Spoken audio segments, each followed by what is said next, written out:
মেজো ভাবি, দিন দিন তোমার রান্না এত সুন্দর হচ্ছে, আমার তো মনে হয় খুব তাড়াতাড়ি তুমি আম্মার রেকর্ড ব্রেক করে ফেলবে, আর আম্মার চেয়ে তুমি অনেক ভালো রান্না করবে। আরে একদমই তা না, আমি তো আম্মার রান্না নকল করি, আর নকল তো সবসময় নকলই। নকল কখনো আসলকে হারাতে পারে না। মানে?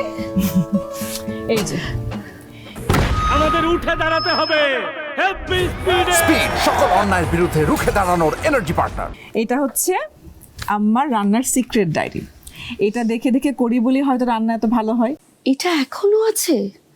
আম্মা তো এটা কাউকে ছুতেই দিত না। হ্যাঁ, আম্মা এটা আমাকে দিয়ে দিয়েছে। আর এই ডায়েরি দেখেই তো সেদিন তোমার জন্য রাশা কাস্টার্ড বানিয়েছিল। তুমি কি বুঝতে পেরেছিলে যেটা আম্মা বানায়নি, রাশা বানিয়েছে? জেসমিন, প্লিজ এটা নিয়ে রাশাকে বকাবকি করো না। ও আসলে অনেক শখ করে তোমার জন্য কাস্টার্ডটা বানিয়েছিল, আর ও আসলে চায় তোমার একটু কাছাকাছি থাকতে। আসলে জীবনের প্রথম 9 মাস নারীর সঙ্গে ছিল যে, তার কাছাকাছি আসতে চাওয়া তো অন্যায় কিছু না, তাই না? আমি দেখছি।